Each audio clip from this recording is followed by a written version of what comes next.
I'm Zoe Williams, the voice of reason. If your relationship is in trouble, I'm the dude to call. Has your soulmate become your cellmate? Does black love still exist? What are your bedroom turnoffs? Fantasies and fetishes. Financial infidelity. I'm dating a fat person. Are they worth the wait? Trust me, this gonna be crazy. How about the heavy stuff? The child wasn't his, and he still had to pay child support. It's a very heated topic. How was that right? Mama's baby, daddy's maybe. I just have so many questions I want to ask you. I just like to kiss a woman's ass. Is there something wrong with that? Damn. He told me he had a vasectomy. I'm pregnant. Betrayal has been committed. Hit you with the bad pipes routine. How does he maintain his humposity? He likes it when it pinches my neck. Why can't you open up, brother? I'm a karate man. Karate man rules on the inside. They don't show their weaknesses. Yeah. How do you write women so well? Zoe Williams, Reason and accountability. the voice of reason. Ladies and gentlemen, you already know what in the feast of Sam Hain is about to go down. After Thanksgiving, the return of the voice of reason. We got Mimi over there looking like a holiday snack. Yes. Oh, what's up?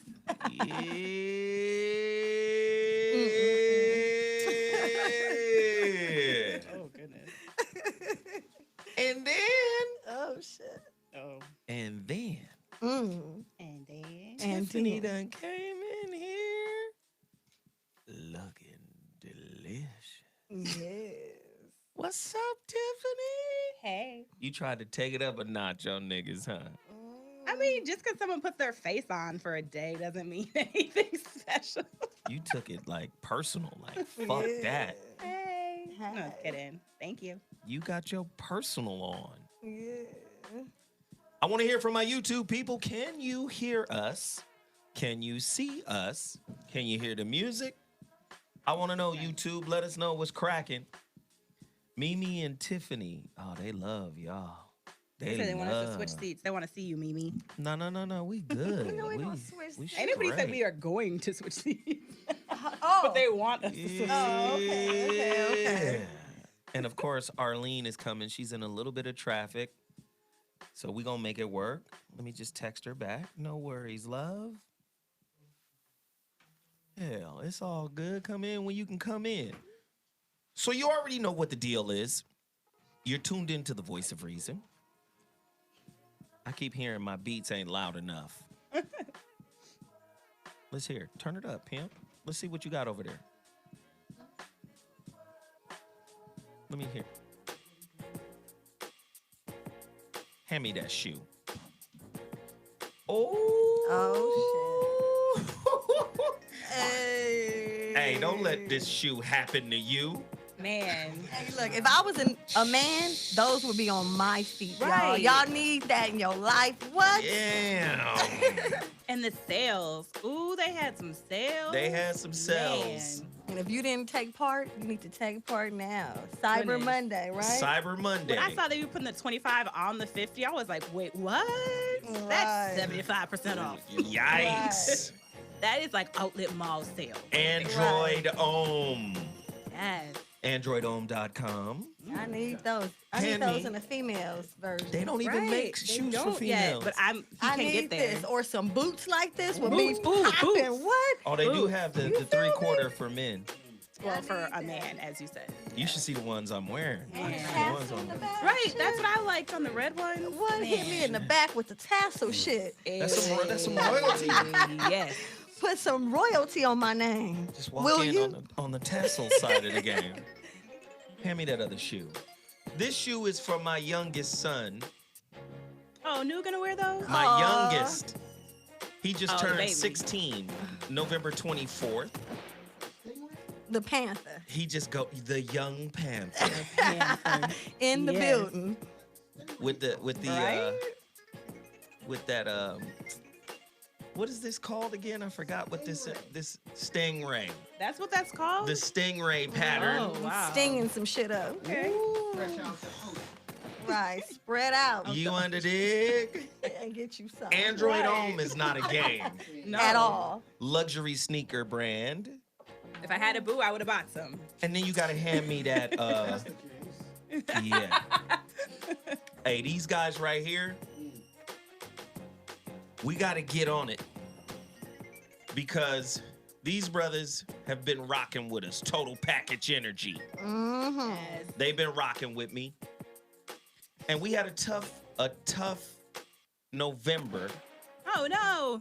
because I was out of town, traveling, off the air, you know. Let's get 30 cases moved today. Yes. That's right. We You should be able need to it. do it. I broke a record, though. They said I Shoot. broke a record. What record did you break? 11 likes in a minute for them.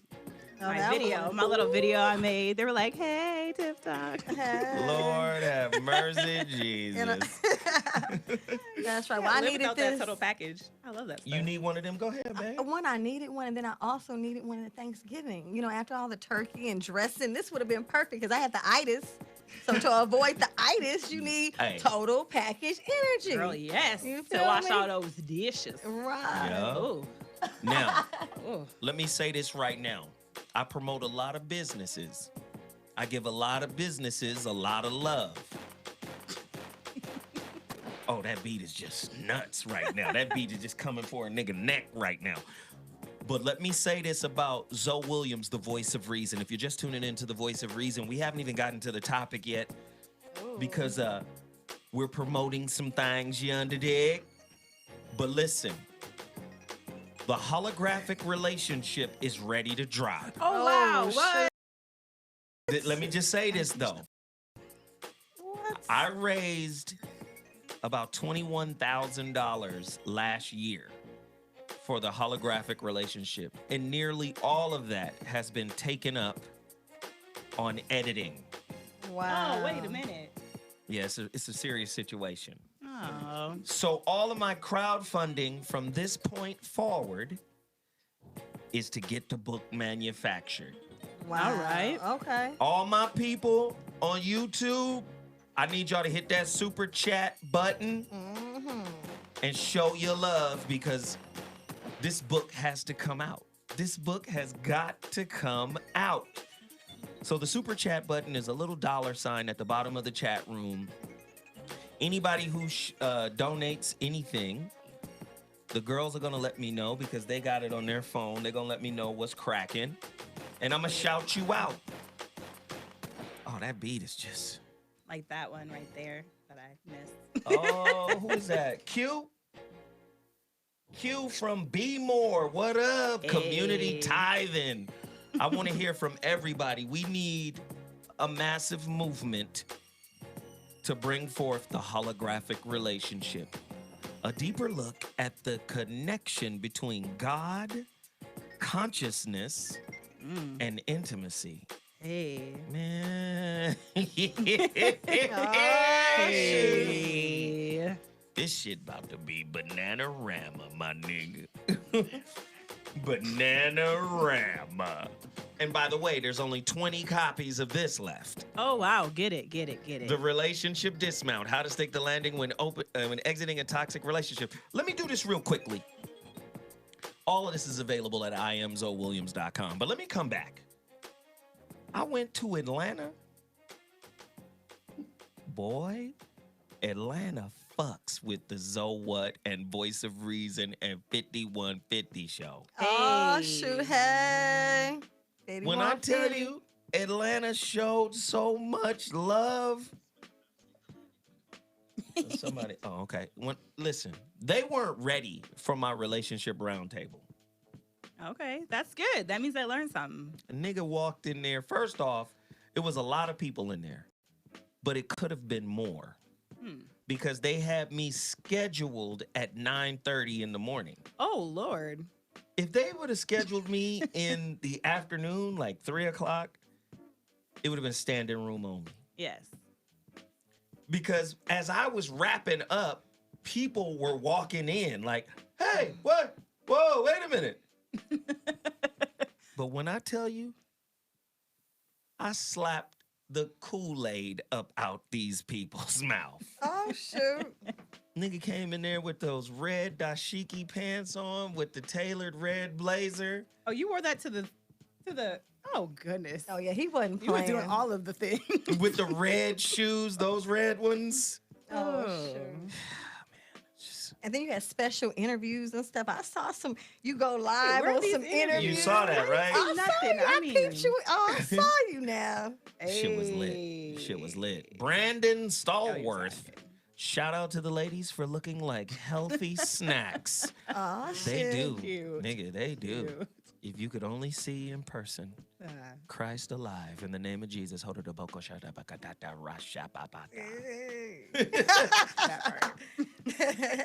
But yo, the relationship roundtable was sick down there. And, you know, I was gonna, you know, I had my Mevo with me. I was gonna broadcast. But I just didn't feel like going through all of that. But it was lit. I had a good time talking to the folk. So it was lit. So YouTubers, don't play games. Show love today. Because let me just hit you with this before I get into the topic. Today's Zoe What show was so dope. It was probably one of the best Zoe What shows we've ever done. And I missed it. Dang I it. seen your boy going hard. Who? Jeff Brown. Oh, Jeff Brown crazier than the bag of Yeah, he angel was dust. going hard in this motherfucker. I said, go on, Jeff, lay their ass now. Jeff was not playing. Lays What the him heck was down. he talking about? I literally was so sad. So today's topic was, it was called technological unemployment. Oh Jesus, that was probably extra wonderful. I'm gonna go back and watch The that. shit was so fire. I was just disappointed we couldn't film it. What? See, that. In this studio, load the audio. But in this studio, we have the Ethernet cord. In the upstairs studio, the Ethernet cord to some other place. So you already know this camera is not reliable, or no camera really is reliable on Wi-Fi. Yeah. So you're stuck. So you just got audio. So I'm a little disappointed about that. But this morning Zoa show was a show for the ages. Man, and I was in the car. I should have plugged in the audio. Don't worry, we're gonna upload it. I was in transit. We're gonna missing all of the upload things. just the audio. So sad. I ain't mad. Now it's time for us to get busy. Oh, shoot. Ladies, I didn't send you guys the topic on purpose. I feel it now that I saw noticed. Here we go. Thanksgiving was a couple of days ago. And we're still dealing with leftovers. Hey. But what about relationship leftovers? Oh, wow. An interesting inquiry into lessons learned from our most significant relationship mistakes. God damn it. Man. We always take something with us, but not everything we take with us is beneficial to us. Right, it's that part. What's the most beneficial thing you've taken from a failed relationship? The number to dial is 323-230-4610. Why is it important to look for relationship leftovers when moving forward? Oh, yeah, you know I got questions. What lessons have you learned from your most significant relationship failure? That one relationship that was a catastrophe. What did you learn? Which of your failed relationships have given you some of your most indestructible and invaluable insights and truths? TJ out there giving out $25 around this piece. TJ, let's bring the holographic relationship to life. And he said the morning show was lit. That's that right, morning TJ. show was nuts. They should donate on the morning show alone. Right. That shit was fire. What are some things worth keeping from your past relationships? Have you ever inventoried those things? Yeah, your book helps inventory them. I know. Uh-huh. But people would be, I had one girl tell me, I just can't do the work. Fuck it. I got to the first little shit and I just couldn't do the work. She be reading the book but not doing the exercises. It's the hardest part. The exercise It whoop is. your ass, That's right? why I'm stuck on chapter 7. Like, I got to restart over. True or false? We blame past failed relationships for emotional baggage that we have today. Fear of heartbreak, wasted time, energy, and emotions. We blame all that on failed relationships. But what is the inverse of that? Do we credit our partners in those failed relationships for new enlightened outlooks? New enlightened perspectives. You don't give them niggas credit for nothing. Do you, ladies? Relationship leftovers is what we're talking about today. The number to dial is 323-230-4610. I want to know, what's the most significant lesson you've learned and you were able to take it into your new relationship and make it better, not bitter? How many of you make your relationships bitter because you ain't let shit go? You don't think that person is valuable. Ooh. Whoa, you talking. 323-230-4610. I want to hear from you, Tiffany. Okay. With your bitter ass. No, I'm just kidding. I mean, I have bitter moments still for sure. You do. Them I shits do. be like persimmons. They come back. Yeah. I mean, I'm on like a freak. It's like it's a wave. Okay.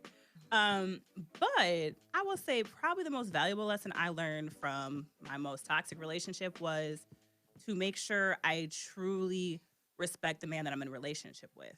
Oh God. That I get to know him enough where I really respect him at his essence, because then I can submit, shut up, listen, learn from that man. So if I don't really truly know you enough and really respect you at your core, I'm not going to be able to have a relationship with you the way that's going to be healthy. Has your disrespect of a man prevented you from seeing the jewels?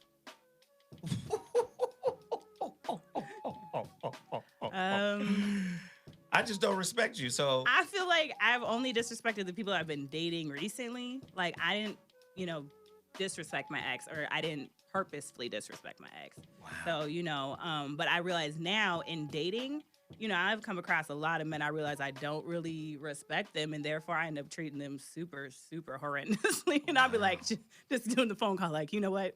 Let's just not talk no more. Because I realize I'm treating them terribly, and it's because I don't respect them. So I'm like, let's just stop communicating. Because I don't want this to end super salty for you. Wow. Mimi? Well, first I like to agree with Tiffany, because respect is number one. If you don't respect someone, then you can't learn from them. Yeah, it's nothing you can get from that. And so that was really one of the first things I was going to say. But since she said it, another thing I can say I've learned as well is listening. A lot of times people talk, and because we have our own thoughts in mind of what we want to do and how we think it should be, we don't even hear them. They're like, wonk, wonk, wonk, like on Charlie Brown's, cartoon. The teacher's talking. You don't know what the hell that bitch is saying because they not listening. And so I feel like you need to listen in order to have a good relationship, because those are the jewels that the person is dropping for you to know what makes them happy, what makes them tick off, or what makes them unhappy. Wow. This is good shit, ladies. Has your reluctance to respect the man that reflects you prevented you from seeing the purpose of that relationship? That's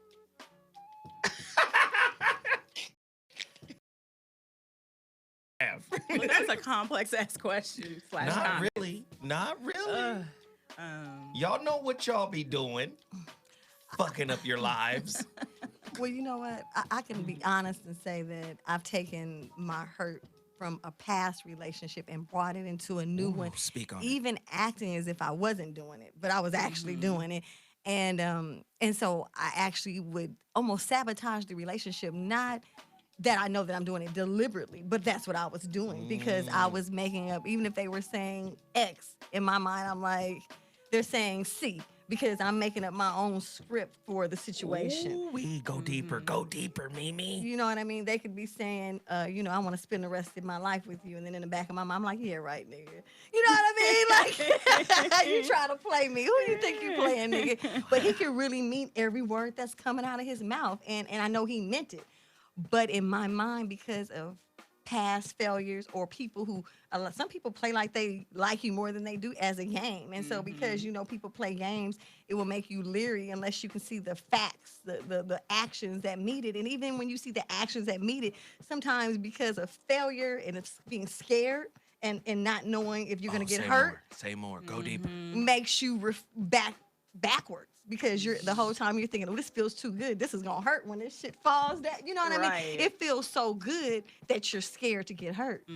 And when that happens, that's the relationship, because now you're pulling back from something that's natural, organic, and beautiful, but now you're making it be something else while you're pulling back, which then also gives them a bad signal. And now they may start acting a different way, and now you're slowly tearing the relationship apart. just fucking it up. Right.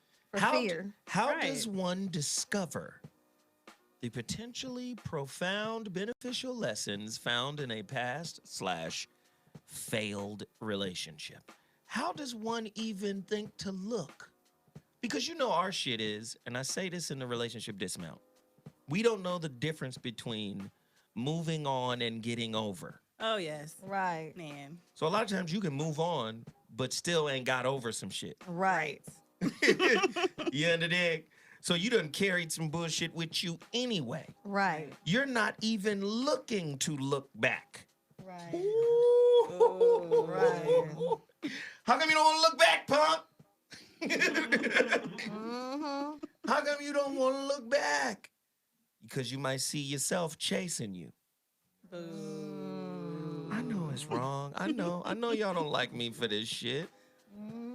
Caller. You're with the voice of reason. We in here challenging your whole entire life. Let us know what's happening. Hey, Zoe. What's up? Hey, Zoe. This is Claiborne. Claiborne. What up, man? What's up, Claiborne? Hey. I think one of the things that's important in a relationship or even past relationships, we have to grow from those. We have to change and recognize that if we fuck the relationship up, we need to do a self-evaluation and, know where we messed up. Sometimes that's just people are not willing to look at their own faults and change what they did wrong and, and grow. And, but the thing is, though, if you do what you always did, what you've always gotten. Okay. That old cliche rings true. Find yourself in the same messed up situation you was in before. And it's not always the other person, because, we always want to blame the woman. It ain't always the woman. She may have some issues, but, you need to self-check and, check yourself and see what kind of issues you got. So I don't mean you. I mean all the other niggas. It's me, too. Hey, listen, I'm hard-headed than a motherfucker. Truth. You in the dig? We all, we all, man. But it's hard sometimes for us to accept failure, and then we want to blame everybody else and blame everything else, except for who's really to blame.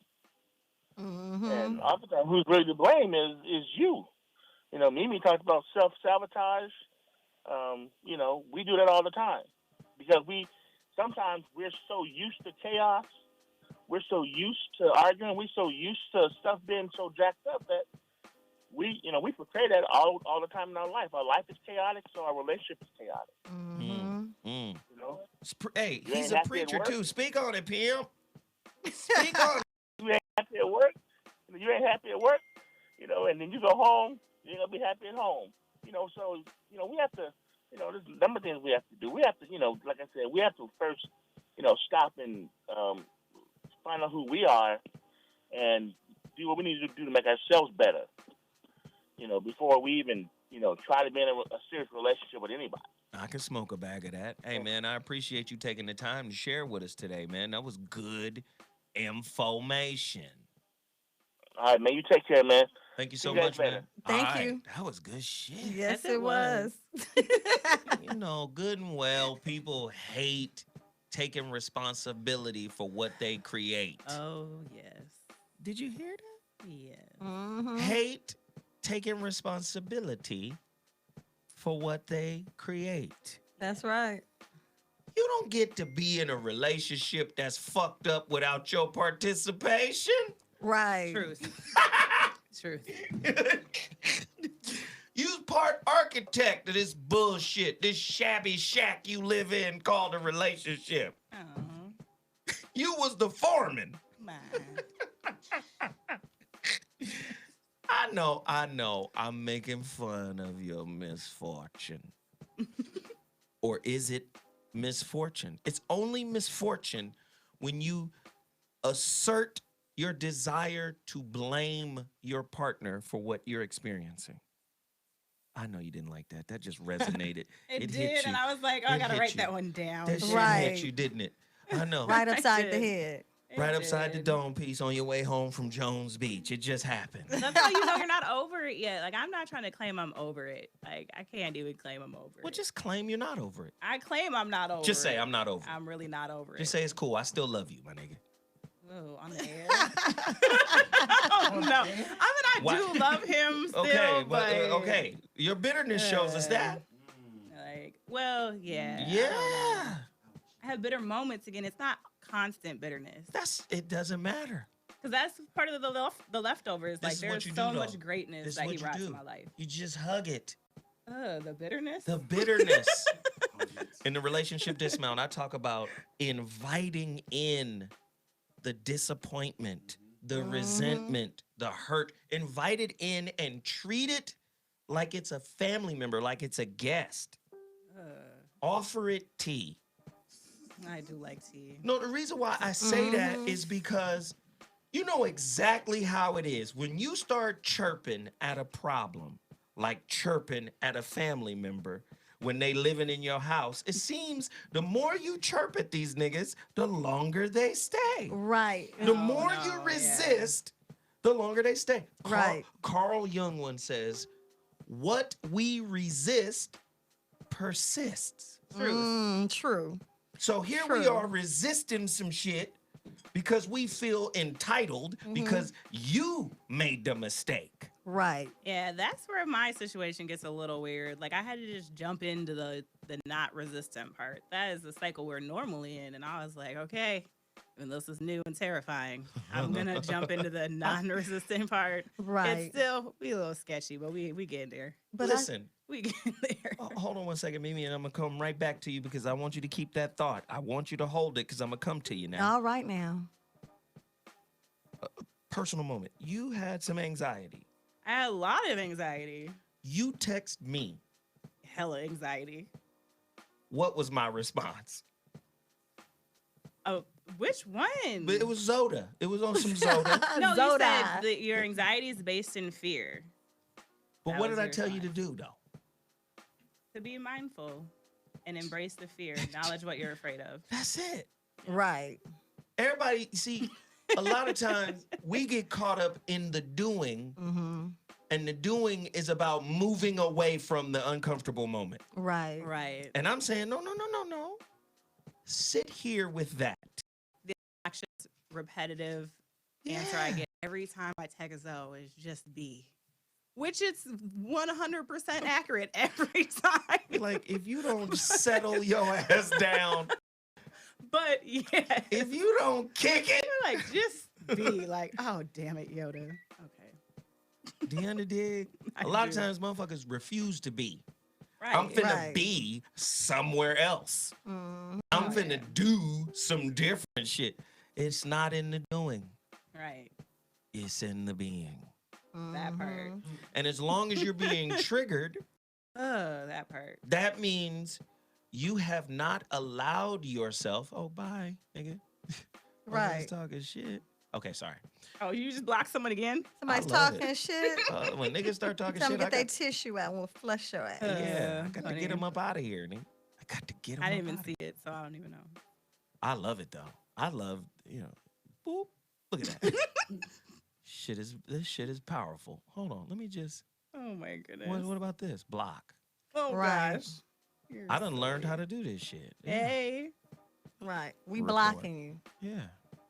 You don't act right, you getting blocked. How about that? Right. What? Blocked. Salam alaikum, nigga. The voice of reason. Blocked. Blocked. in the name of blockage. That's a lot of blocking. What's Right. happening? Well, he Right. had several comments. I just Okay. decided to get them all out of it. Right. He Got must it. be doing some hating. Yeah, you know, that means I'm great. Yeah. Let your haters be your motivators. It just means I'm wonderful. Crazy. Right. Thou wonderful Zoe. Tis I. It is I, the one they speak about. The man, the myth, and the legend. Yes. Yes. Yon lowly nigga. Yes, Zoe Williams, baby. But I have to come back to this relationship leftovers. Right.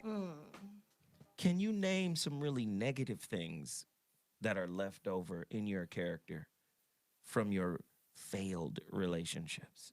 Mimi, name something negative that just stayed with you, that just be fucking shit up because you haven't found a way to reconcile it and get it out of there. I think one of the main things that I have a problem with is trust. Oh, say more, darling. I have a problem trusting people. In a relationship, I have a problem because I think in the past relationships, I was let down and I felt like there was a lack of trust that I felt for that person. And because it was so hurtful, I guess I have my eye open for it, but it's kind of a bad thing because it's like you're looking for something. Now that I'm looking for it, I'm going to find what I'm looking for. That's it's what kinda your ain't that what your grandmama said? Yeah, it's just like if you look through somebody's phone, you're going to find some shit. You went through the motherfucker. And when you open up some shit, don't be mad because you knew it was something in that phone. So it's the same thing. I look for problems as far as when it comes to trust. I don't This look is big. Go deeper. This yeah, is good. yeah. I look for it to be a problem. When it happens, I'm like, oh yeah, I knew it. But really, that's some fucked up shit. Like I'm waiting for some fucked up shit to happen. Wow. And you know what I mean? And I think it's because of, like I said, past hurts, past bad decisions. You know what I mean? Because we make the choices to be in these relationships, right? So then I'm over guessing myself, like, okay, don't make the same mistake again. And because I think I'm doing that, I'm making bad choices because I'm overthinking everything. Wow. So the overthinking part is kind of like a self-sabotage, as I said before. You know what I mean? Wow. But I'm working on it. See, the key thing on anything that you do is you look at yourself, you see the problem, now you work on it. People that never get help are those who think they're always right or they think there's nothing wrong with them. So I identify what my problem is. It's a trust issue. You know what I mean? You know, you get what I'm trying to say. I fuck with you, Mimi. But now that I Literally identify... and figuratively. Oh, shit. Wait, you said literally. Wait, where that story at? Well, it hasn't happened yet. It's kind of It's like in my imagination. kind of some dream shit. Okay, so, go ahead, Mimi. I'm sorry. That kind of Yes. slipped out. But I think when you're waiting or expecting somebody to do something, not only are you putting it in your mind, and it's like a seed, you watering it every day, thinking this negative thought, so you're actually making it grow into a big old piece of bullshit. I mean, it turned into from a plant to a tumbleweed. Wow. And now it's huge. Right. And now you don't even know how to get out of it because you've actually created this atmosphere. Wow. Hey, Tiffany, I know you done took some bullshit. Oh, I think the interesting part is I definitely have taken it with me, but I think I haven't fully accepted that I'm all the way out yet. Like I don't feel released. So I haven't quite discovered all of what the bullshit is yet. And I haven't allowed someone to like even be in my space enough to discover what it is. So like I feel like right now I kind of have reverted to like a millennial male situation where my number one baggage that I brought with me is the need to be financially independent before I engage in another relationship. Wow. So why is that baggage? That's baggage because that's part of what came from the relationship was like, oh, I didn't feel like I could leave when I originally wanted to, so I stayed longer because I had put myself in a position where I was like, oh, I really was relying on you independent. And so I stayed in something way longer than I probably should have because I wasn't financially able to leave. And so now I'm like, I don't want that to happen next time. Right. I want to make sure that I'm in it because I really love you. I really want to be with you, not because I feel trapped financially. Mm-hmm. Wow. Yeah. Who is sick and tired of relationship leftovers? Man. Me. It's like that dry ass turkey from Thanksgiving. Right. You still serving it a week later. Damn. Throw that shit out. Make some turkey soup already. Damn it. Come on now. You're listening to the omelets. voice of reason on Dash Talk. You know, Zoe is one of the directors over this Dash Talk thing, Hey. bringing in new talent. Brought in Jeff Brown, the Yes. Inappropriate Hour, Thursdays. So inappropriate. Right, 11 a.m. to 1 p.m. Pacific Standard Time. Brought in the Heart of R&B with Steve Russell, lead singer of the 90s hit group Troop, along with Miss Chalet, legend, NWA, Dr. Dre fame. She had platinum records too. They are on Wednesday nights from 9 p.m. Pacific Standard Time to 11. Getting ready to bring on Flex Alexander, the No Flex Zone. Oh, yeah. No flex zone. It's about to be funny than a motherfucker in here, but they bringing in shoot. their show as well, bringing on a few others. You under dig? Hey. That's right. So, you know, I'm over here working, bringing on shows, giving brothers opportunities to have a platform or whatever. But don't get it twisted. This is the Zoe Williams Voice of Reason show. Let me tell you what we do over here. Wait a minute. Somebody said, Zoe, why don't you ever respond to me, nigga? I love you, nigga.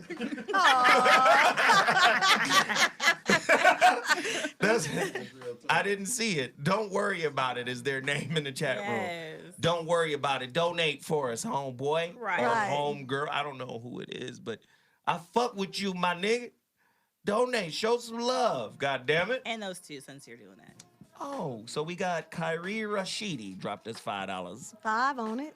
We got KB Trey dropped $5 on it for Cyber Monday. You niggas a little tardy on the donations. It's just hundreds of motherfuckers in here and everybody just nickel and diming. Get on it, goddammit! Show your love. Right. The phone lines is lit. I'm about Make to it get there. rain. Yes, Nah, I fuck with all of make y'all. it rain. I fuck with everybody. We Purple love rain y'all. while it's raining. Listen, if you're just Green tuning rain. in, today's topic, relationship leftovers, an interesting inquiry into lessons learned from our most significant relationship mistakes.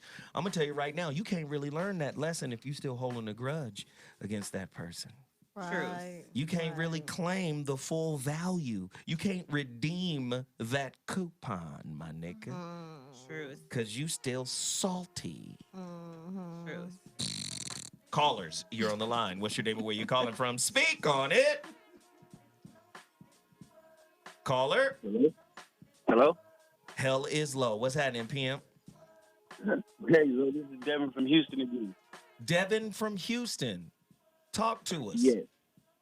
Okay. When it comes to relationship leftovers, it goes back to a previous show. I just watched it that you did.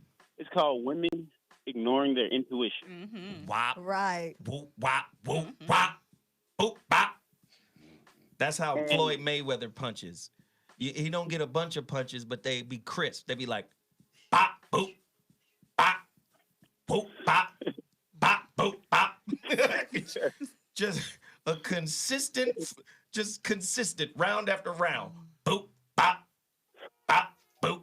You open, bop, boop, bop. Just go ahead, bro. Right, that was too much. It's not necessarily to poke fingers at women, but it's like my mama used to tell me all the time. When somebody show you who they really are, you better believe them. Right. A lot of times in relationships, what I've learned over the years is that people will show you who they are, but you're so infatuated by this person that you feel as though I can change him. Don't worry about it. I see the good in him. I see the good in him, Mom. He might not got no job and 17 kids, but I see the good in him. Right. No. Mm. No. Don't set yourself up for failure. Here's And the my reality. second thing is- Oh, go ahead, brother. Go ahead. Finish. My second thing is the social construct that we've allowed ourselves to be in today that puts financial value over relationship meaning. Ooh. I say that to say, for instance, when you're in casual conversation, everybody's so quick to brag about what they got. Right. Like, my daughter is a professor at Harvard. She has a Harvard degree. She has a master's degree from Princeton. Versus being a good mother, a good husband, a good wife. Those things carry more weight in today's society than actually being the man that you're working hard for. Like you don't necessarily work hard. I don't believe that people necessarily work hard just to have money. Speak on it. Say more. Go deeper. Not simply just to have money, but more so that they don't have to struggle like they were when they was coming up. It's more so this is more so a consummation prize of the package you get with me. So I'm the good husband. I'm gonna be there for you. I'm gonna comfort you during your bad times.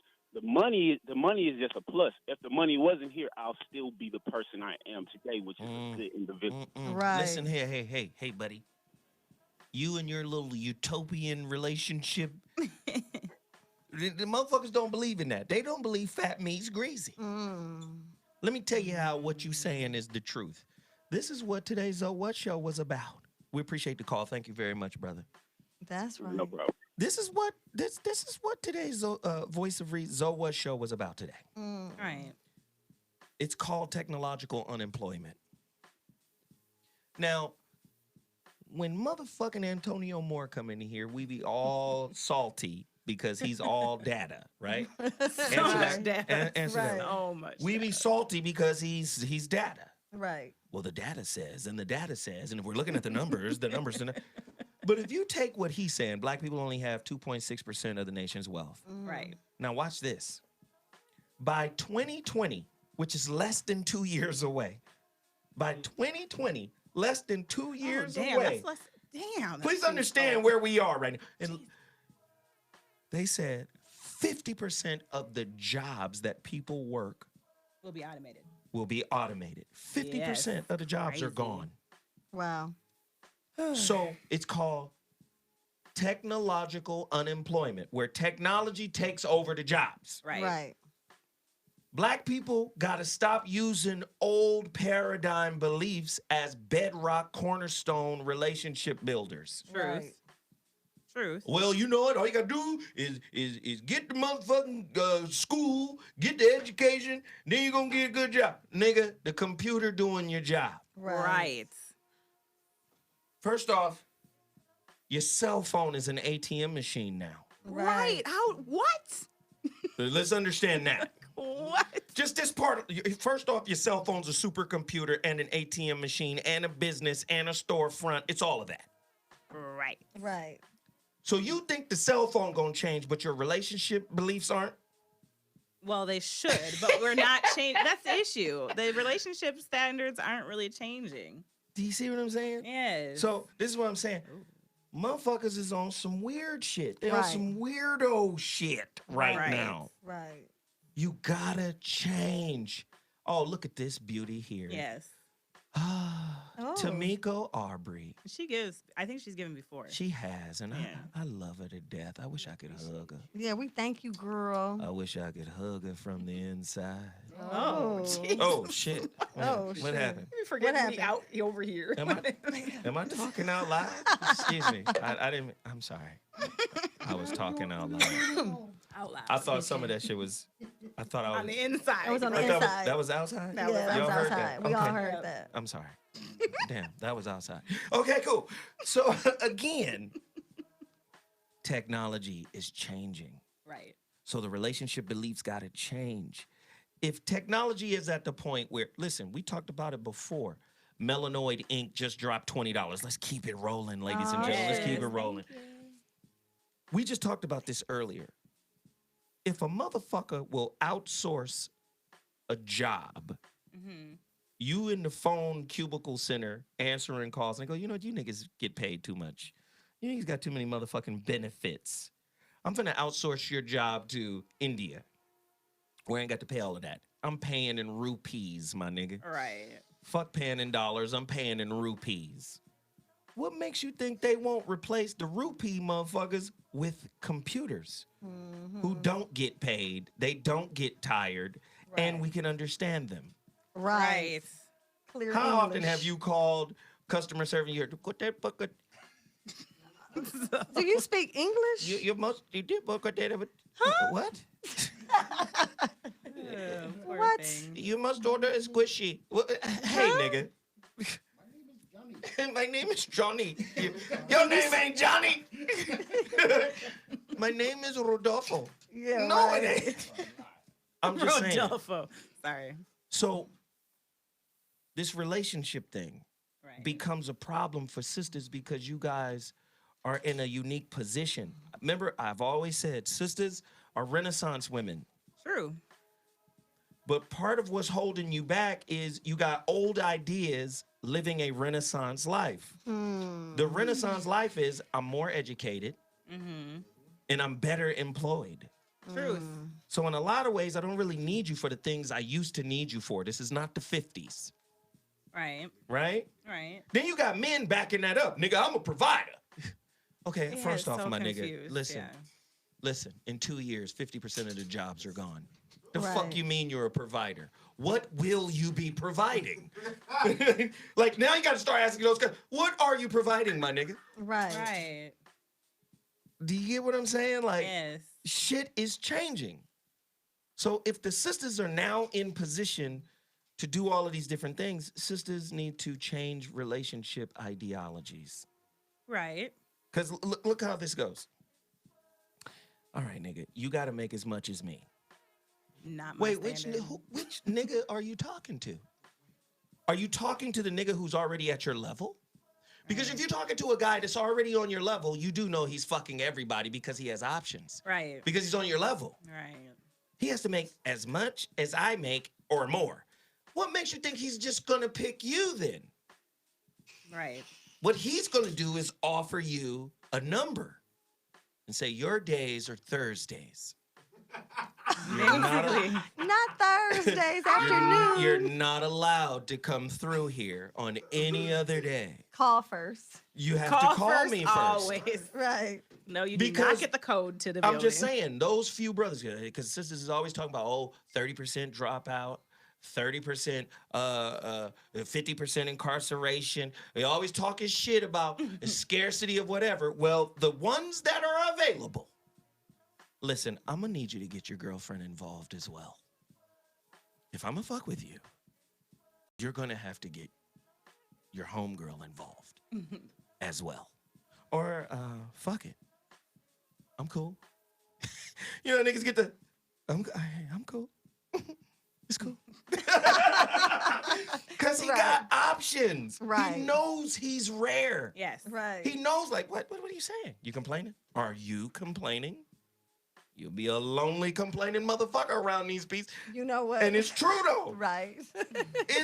Am I lying? No. No. You're So- quite right. Technology is changing how shit goes. I just had this conversation earlier today that's what makes it hard for Black women to date the standard of Black men that, like, even white society has told us, like you said, the equal or more making money is because he knows he's a catch. Any Black man out here is really a catch, knows he's a catch, and now you're in competition. And I said today, I was like, I'm not in a competition. Like, Negro, you like me or you don't. And so the other option is to date the not society's expectation Negro out here. And this is where Benny Booyah gets to come in. But this is where the baggage comes. This is where dating with baggage comes in a problem. Like, I also told my best friend, I'm like, but we both are girls that dated the non, societal expectation man. And at some point, you're like, how many fixer-uppers? Like, we started on the bottom and we still on the bottom now. Like, at some point, we want to, like, maybe I don't want a fixer-upper. I want a move-in-ready house. Like, so at some point, like my ex, I made more than him the 8 of the 10 years we were together. You know what I mean? Like, so at some point, it's like, but now that's baggage. So I did that. I built up 3 quality Black men, but now I'm like, I'm burnt out. Can I just get a move-in-ready one? But like, here's the thing. Like, that's where some of us Black women are at. Like, good ones were like, but here's but the I don't thing. want to compete, and I don't want to. I But don't here's the want to thing. build up a house again. You can't build a man. It's just. Let me just say, sisters, you But I can't. don't mean it like that. But No, like but- dating the but the hear other. this thought. Hear this thought. You can't build a man with material from a corrupted society. True, so true. Jesus, thank you, amen.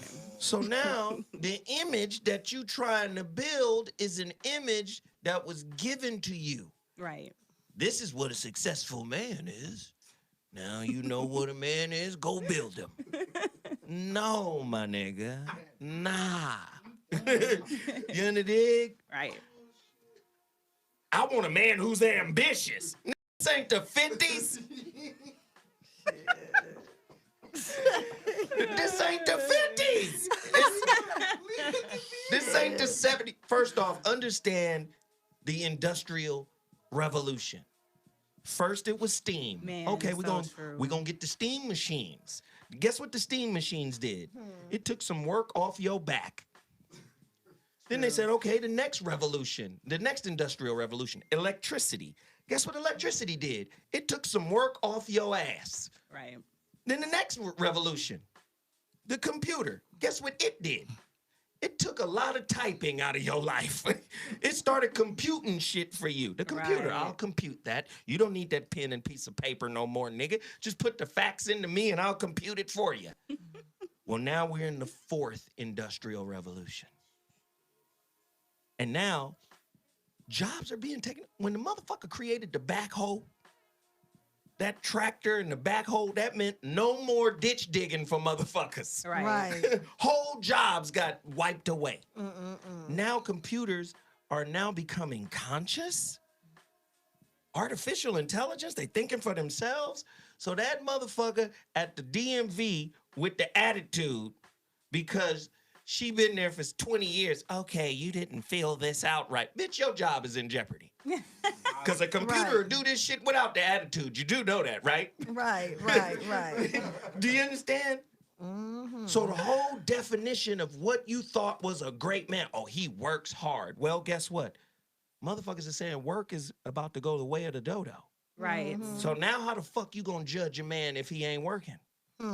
Right. Now, the new marijuana, you know why they don't want to legalize marijuana? Oh, yes. They say, well, it makes motherfuckers lazy. Well, guess what? The thing that they're trying to introduce, UBI, universal basic income, they said that's going to make niggas lazy too because you're going to be getting a stipend. Rich and poor people will be getting a yearly stipend. It's gonna fuck up a whole lot of people who don't know how to budget. I'm gonna say that right now. No, you're going to fuck up a whole lot of black women who don't know how to choose a man who's rooted in his purpose. That too. Jesus. Right. See, women choose men based off of what he's doing. Remember, we talked about human doings. Right. A woman nowadays don't even know how to really connect to a man that's centered in his being. But also, a lot of men aren't centered in their being. No. Well, get on him then. So You want a piece of me? No, I'm Well, so this is the curious thing about dating. This is where I was like, I try to discover up front if you're like someone who's even in that place. Like, are you a self-discovery, like spiritual seeking kind of person? Because if you're not someone who's self-reflective, that lets me know like I don't need to sit in this 3 to 6 months to realize like you're not there. Let me help you with You this. know what I'm saying? Let me just help you with this because you said something that's very powerful. And let me show you why.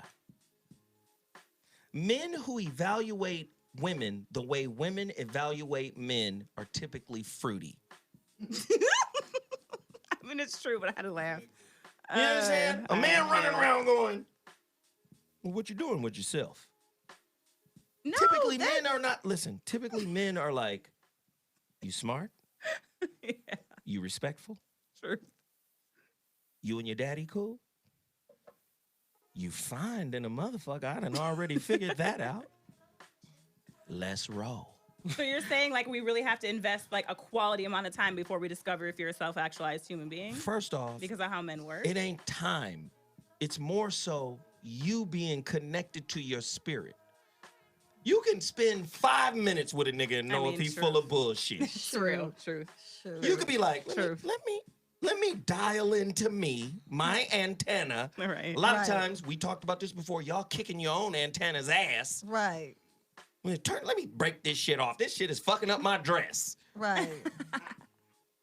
If you just took a few minutes and just dialed into yourself while you're dealing with a man, you'd be like, bullshit. Oh yeah. True. I'm It's quick true. to figure that out. Bullshit. It'll just resonate out of his ass. Bullshit. That's why dating has been so quick. I don't really like dating. Yeah, it's There I it really is. don't. I have no patience in new it'd be dating. like 3 dates and I'm like, just kidding. But see, I'd all, rather all work. I'm saying to y'all is, I'd rather work. all I'm saying to y'all is, now that work is in jeopardy, these Right. niggas is talking about it right now. How come the black community don't know about it? I don't know, because that's all Mark Zuckerberg be talking about. It's like he be at the Senate talking about Elon it. Musk. Yes. Yeah.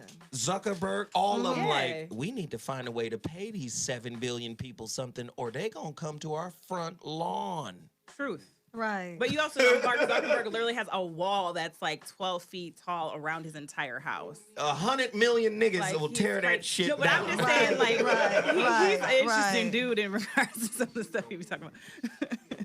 But do you understand what I'm saying? Like, it's a real thing happening in the world, and we still got one foot in the. I want a traditional man. You mean a nigga that's jealous of your salary? You mean a nigga that's intimidated by your education? Right. I don't like that. You want a traditional man, huh? You know what the fuck that means? That means you better come in this motherfucker subservient, nigga. Hilarious. I would say if we're not working, I want to be reading a lot and going on hikes and meditating. If I Right. don't have to work, that's what I want to do. Right. No, you're going to have to do something now. I'm just saying. You're going to have to do something because now it's about purpose, developing Right. purpose. Your actual purpose. This is why I keep saying to women, what the fuck have you learned from your last situation? If all you learned was he ain't shit, no, you gonna repeat that relationship. Right. No. Right. I Yeah, can't say no. that. He is not that. No. Ladies, callers, brothers, anybody, call in right now. I want to hear from you. The number to dial is 323-230-4610. This shit is crazy tonight. Yes. But you know what I was going to say? Even though if you say someone's not shit, they may not be shit to you. They may get with someone else that meets their purpose or they feel a connection with that person and treat them totally different than they treated you. Right. They could have treated 100 women bad and got to a certain woman and be like, you know what? I don't know what it is. I'm tired. I feel whatever whatever the reasons are. They 50 and they like, shoot, I'm tired. But it takes that person to make that person want to change because you can't change anybody. It has to be Right. something they want to do. But I just found that even when a person's not shit from someone else's point of view, doesn't mean that person's just not shit. They just not shit to you. First off, you know? they was probably shitty to you because you resembled some shit. Right. Oh. I know. Niggas don't want to take that. There have been times in my life I was immature, I was dumb, I was self-unaware. I didn't deserve no bad chick. I didn't deserve no babe. I didn't deserve no fire. Because I myself was on some bullshit. The fuck did you think I was supposed to have?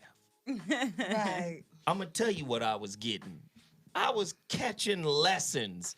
And them motherfuckers was beautiful on the outside, but motherfucking horrible on the inside because I was the same way. True. Now, when I clean up my bullshit, that's when a different caliber of woman is introduced to me based on where I'm resonating. Right. Motherfucker don't want to take that responsibility. Callers, you're on the line. Yay. Holla at me. Caller. If you don't, hey, caller. Hang this motherfucker. No, don't hang up on me. You better respond when I talk to you now. Okay. Out here bullshitting in the streets. So I want to ask you guys a question.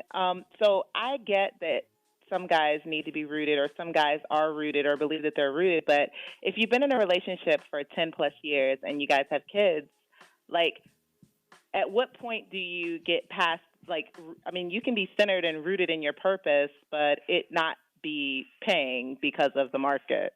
And again, back to money. Let me just tell you. Yeah, we have to survive. Hold on, baby boo. We damn near at the death of capitalism.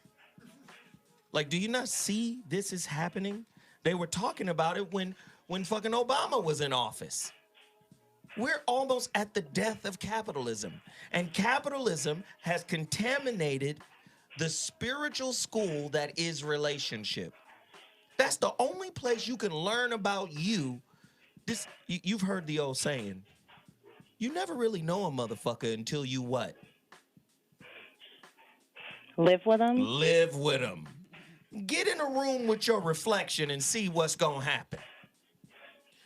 But capitalism has made consumerism, opportunism, obsolescence, all of these other things more important than how do I discover who the fuck I am through intimate relationships. Capitalism has affected all of that. So watch this. Now we're coming into an age where the computer is more qualified than your degree. Ooh, so true. Now the computer is more qualified than your degree, and all your degree has given you is debt. So now you got to ask yourself a question: how do I evaluate what a real man is today? Wow. Because you can't go back to the 50s when a nigga could go under the car and change the oil and put a new carburetor in this motherfucker. These days is gone. So now how do you evaluate who he is? Well, I guess, I mean, I don't even have a degree. I mean, I have a CCNA. I was in the process of getting my degree, but I ended up quitting because the pressure to kind of make money is real. Like, I mean, you can't survive without making a decent salary. So I think it's kind of hard to, I mean, you said centered. You want me to come back? Stay in relationships? Here. So watch this. Because relationships are, you just telling us right now, relationships are basically about finance, which they are. So now he got to go Uber and make $2 an hour. You do know that is the minimum wage for Uber. Damn. $2 an hour. No, it is salty out here. You got motherfuckers in Uber and Lyft protesting now. Right. They're like, wait a minute, I'm not taking a fare for $15 and it's an hour ride. Right. So what are you saying? Let me tell you something. I've been telling y'all this for years. Caller, you're a great caller. Listen to this real quick. Children equal debt. Truth. Right. If you want to raise a kid to have a shot, that's $2 million. Truth. That's $2 million. We've already seen that money is part of systemic racism. Yes. Right. This is why no matter how many times a nigga get rich, you still ain't got the power to buy what you think the money can buy. Right. Ask Bill Cosby. Nigga, get your ass out of here. You not finna get NBC. Right. Get the fuck out of here, nigga. Right. You got money, you ain't got power. Oh, Jesus. I know. This shit hurts, doesn't it? Well, it sucks for the kids that are coming up behind us. Hell I mean, like, they really just, I mean, it's kind of hard to raise your kids and to stay in this whole family dynamic. And I think a lot of us are just miserable in our family dynamic, but we're staying because we feel like we feel the pressure. We want to stay, but are we really happy? We're really not happy. We've Most been people together for, aren't happy. Ever. Most people are miserable. This society isn't designed to make you happy. This is why you need stimulation. Let's go take pictures of ourselves eat food at a restaurant so it can look like we happy. Let's post it on social media so niggas will think we doing good. Oh, I know. I know. I'm on one right now. Today was a bad day for me. I had to tell the truth day. But is it really bad for our kids if they lose a society based on money? Because won't that force them to be a more spiritual generation? That's basically what you're saying. Like, we're going to be forced to actually live our purpose. Isn't it? I mean, that's what I want. That's what I wanted from my ex. Like, I don't care how much money you make, or I'd rather you be at home or do your purpose than worry about money. That was my whole premise. Like, I don't give a fuck about none of this shit. First off, just do what you're made to do and take your time doing it. First off, sister on the line, what is the noise in the background? Yes, what's girl. happening, What you honey? cooking, girl? What's happening? Oh, no, you guys can hear that? That's my dryer. Sorry. Yeah, that's fine. But let me come back to you though, sweetheart, because you ask a real pertinent question. Yes. The children, the family put you in a space of obligation. I'm obligated to take care of these kids. I don't feel like he is as obligated. Like I feel like I had to change. I had to quit school. I mean, I didn't want to because I wanted to finish and get my degree, but I was the breadwinner, and like I realized that I got laid off and I had to go study. So that's what I did. I went and studied, got my CCNA, and went and took a job that I really wasn't comfortable with, but it paid the bills. And I feel like he doesn't feel the same way. Like he's like, oh, I'm an artist, and like I'm centered. Oh, and, wait. like, Well, I make hold on. this much money. So let me deal with it. Is he a bona fide artist? Oh man, he's a really good artist. Yeah, but okay, like, so let me come back. on, Let, like, let you me have- let me deal with it then. Let me deal with it. You do know you chose the wrong man. For Yeah, what but I you're have kids now, so, like- hold on, just hear me out. For your expectations, you picked the wrong guy. Right. And let me tell you something about spirit. Spirit will give you the wrong guy socially. Yeah. So you can see a broader understanding of what the fuck is. He can't be what you want him to be. Right. Think, okay, say that ain't him. Let's change your man's name and say his name is Quincy Jones. Quincy Jones was the same guy. He's an artist. Guess what? He had like 4, 5, 6, 7 wives, something crazy. You know why? Because they didn't understand the artistry, how you put the art in front of basic needs. And what happens with mothers who have children with these guys, what'll happen is now it's, hey man, your art is like a plaything, like a hobby. Now, the bottom line is the kids. Not to no motherfucking artist. Nope. To an artist, this is my life. This is my purpose. Right. This is who I am. So here you are taking some relationship leftovers because somebody said you need to push him to do his responsibility. No, you don't. Right. No, you don't. That's who the fuck he is, and you haven't accepted him yet. Yeah, he tells me all the time. All right. So, well, so hold on. So let me ask you. Whose fault is that? Are you refusing to accept him for who and what he is? Because I tell you what. Right. I tell you what, if he gets a stroke of luck, like that artist Jay-Z blew up, what was my man's name? Yes. Oh my goodness. I don't remember the name. The artist Jay-Z blew up. Biscay or what's his name? Basquiat? Jean-Michel Basquiat. Say your dude blow up like him. You gonna benefit from the art proceeds, ain't you? Them kids are too. Do you know how difficult it is? Let me tell you something. You know how difficult it is to realize your dream with a hater next to you? Right. With somebody who don't understand it or you? Right. But who's willing to participate in the proceeds when they come through? Right. This is why Quincy Jones broke up with his wives. I'm busy making Thriller. Right. You over here talking shit. Right. You tripping. You would take the 9 to 5, which is about to be obsolete in less than 2 years. Does any of this make sense? No, it makes sense. Yeah, I get it. It's fucked up. We shouldn't have had the kids. Yeah. This is Yeah, what the kids. This is why It's we like- tell it's younger. tough. This is why we tell younger people. We say That's delayed gratification. Man. that Right. hurts. Don't do none of this bullshit right now. See the world. Get educated. Right. You understand? Find yourself. Discover your purpose. No, you about to family build. Watch when them little mirrors get born, nigga. They're gonna be looking at you, reflecting all the bullshit you have yet to All the reconcile within yourself. Whoa. Yeah. Yeah. Yeah. And they help you grow, but yeah, you're absolutely right. And you don't want to put them out into society. Yeah, it's serious. It's real. It really is. And Very yeah. serious. Yeah. Well, okay, you guys, I got it. All right, I love you. Shit. I appreciate Thank it. you We for appreciate sharing. you. Thank you. Lord have All right. mercy. I don't know if Bye. I might have been too harsh. I don't know. Was I too harsh? No. Where are my beats? Here, turn the beat up real quick. We just need a moment to just breathe. Turn it up. Just come on. Just bring it all the way. All the way. It's fading, but it's gonna come back. We need a moment to digest the sword play.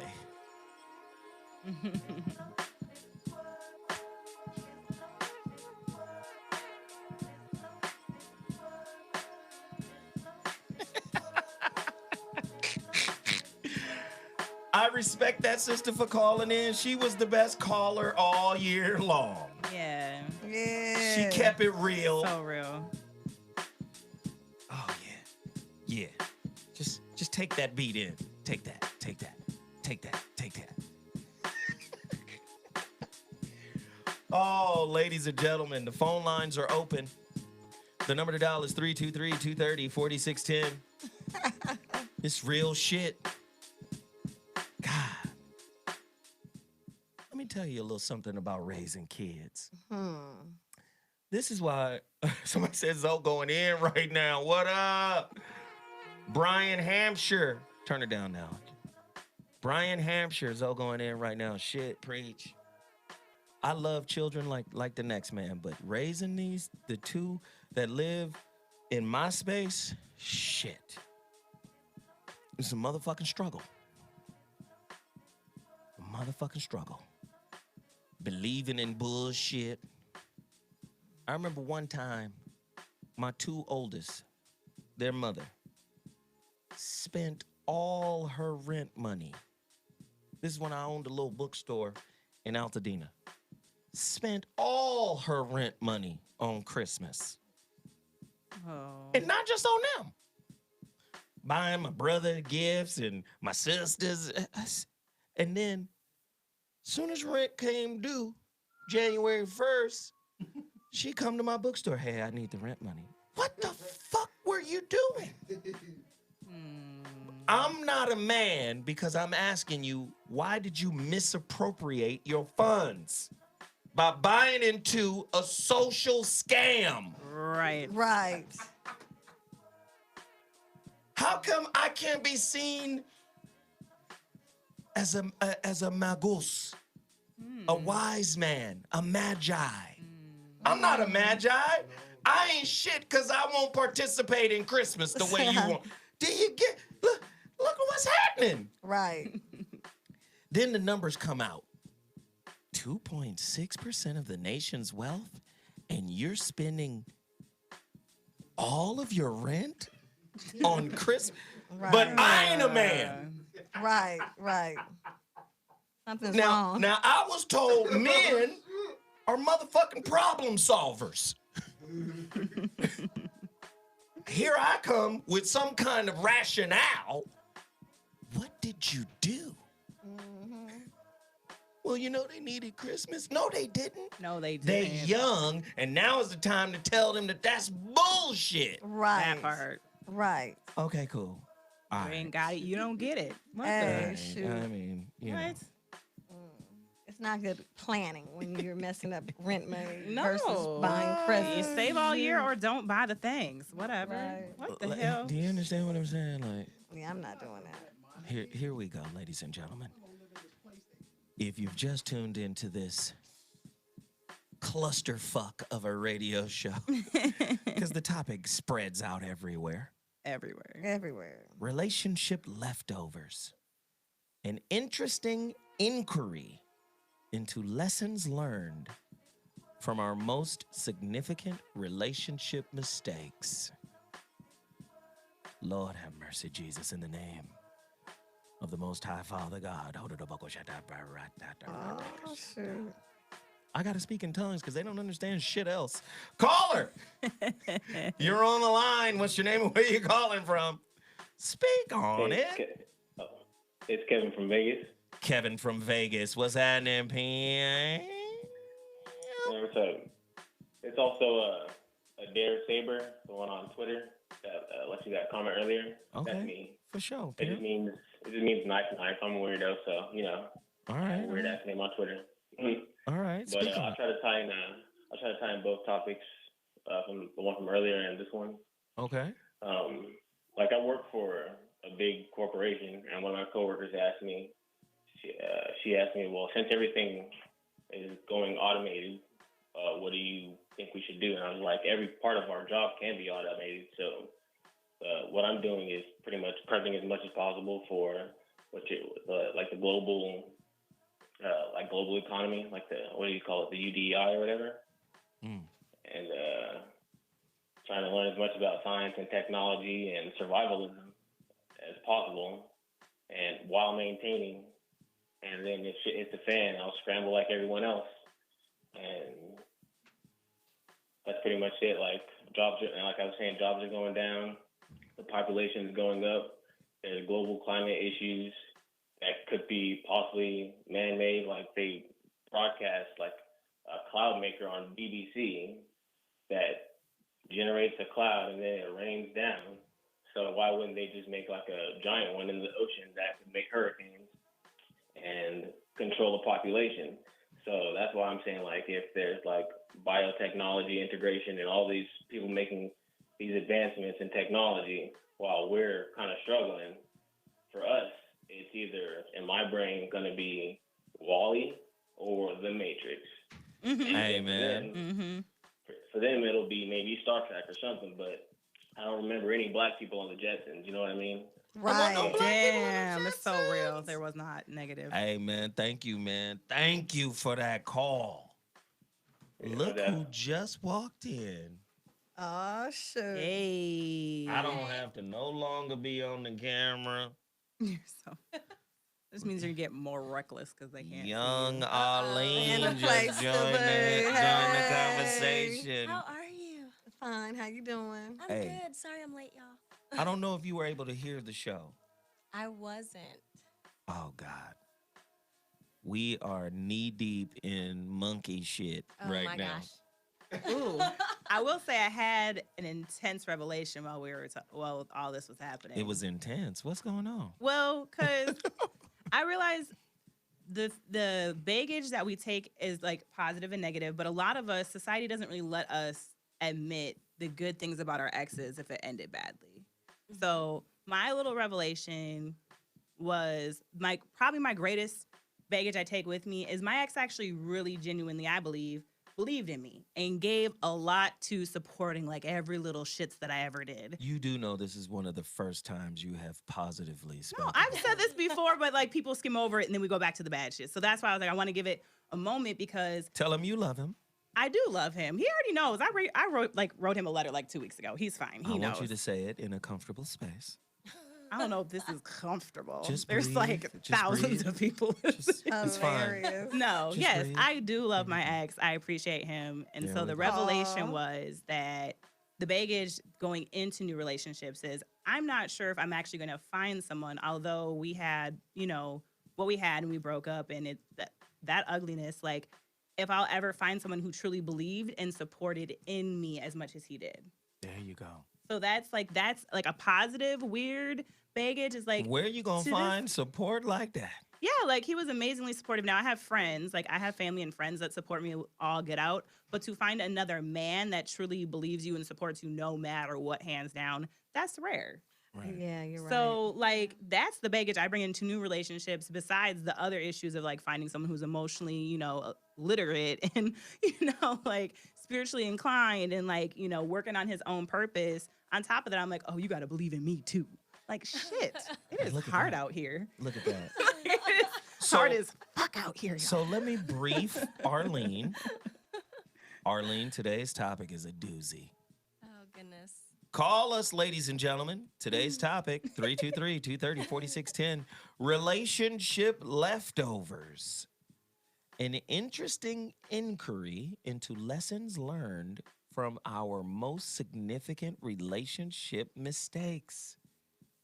Failed relationships that left you with jewels of understanding, knowledge. Why is it important to look for relationship leftovers in the ruins of failed relationships? Wow. Oh, wow. What lessons have you learned from your most significant relationship failure? Wow. True or false? We blame past relationships for emotional baggage that we have today, fear of heartbreak, wasted time, energy, and emotions. But how many people do you know that acknowledge really good things that came from failed relationships? Do they credit Mr. No Longer Right? No longer good enough? Gosh. That's a lot. Yeah. Right. We've been going ham and eggs. I can imagine. That sounds like Wait, are you asking me that now? Oh, hold on. Oh, yeah. And we've been already talking. It's your turn now. Yeah, they done It's got, your turn, girl. they done got dragged over the coals. Oh Lord. No, I actually think looking back at my relationships, there were no bad men that I dated. They just weren't for me. Mm-hmm. And because of that, there's just life differences and things that they wanted as compared to what I wanted that just didn't fit.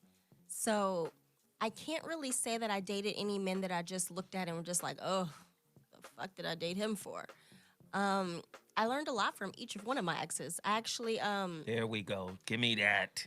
I saw a guy that I dated years ago, and it was his birthday the other day. He posted a picture of him and his girlfriend, and I'm so happy for him because I feel like as great of a guy he was, I'm glad that he found somebody that fits well with him.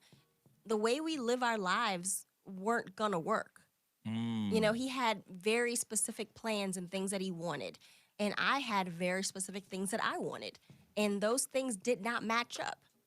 You know, and from what I can tell with him and his girlfriend, they match up. That's what he needed. That's who he's supposed to be with. That doesn't take anything away from what our relationship was, but it taught me that just because you're good to me doesn't mean you're good for me. Doesn't make you right for me. Wow, say more. Go deeper. So, I mean, and I learned a lot from dealing with him. I learned patience. When I dated him, he was in the military. So he spent a lot of time overseas.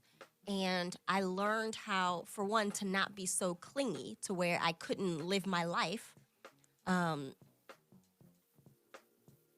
just completely be, where is he? No. I mean, but it She does. was a clingy bear. Aw. It definitely taught me how to prioritize. When you coming back?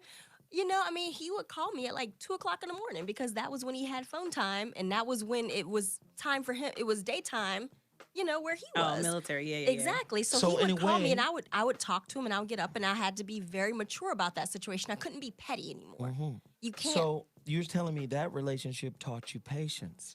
Yes. Taught you independence? It taught me patience. It taught me independence. Wow. It taught me how to look at that person as not just a crutch. Ooh, say more. Go deeper. You know, he wasn't that. I mean, he was great, and he was supportive, and he believed in me, and anything that I needed, he was, you know, he made sure I had it. But as far as my day-to-day life, I mean, he was overseas. He was in Afghanistan, or he was in Germany, or he was wherever. I mean, I could not be waiting for him to make a decision.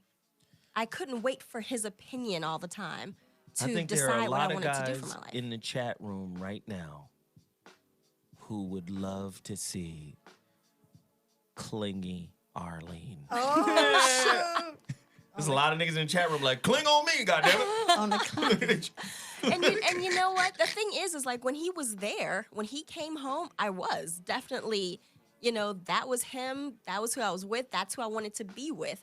But I also understood that this was a commitment that he made, and this was a life that he was living as well. So I had to understand that while this was his life, this was also his life. And so while this was my life, this was also my life. Right. You know, and that had to be okay because that was the situation that we were in. It's not something everybody can do. No, hands out, high fives to all the military wives. Right. No, I or definitely. spouses in general, because that is a certain kind of life, y'all. It is. And, you know, just from that taste of it, it wasn't for me. It was not for me. But that's okay because whoever he's with, that's for her. And it works for her. And they're happy.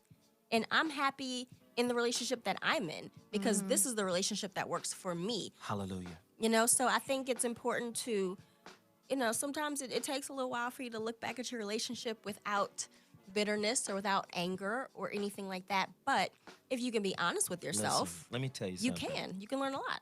I know so many relationship persimmons. I know some of the most bitter motherfuckers in the world. They do not understand. Like, they're pseudo-spiritual. They'll quote Iyanla. They'll quote Oprah. You know, they'll even quote Krishnamurti or Deepak Chopra if they were fortunate enough to find one of those guys.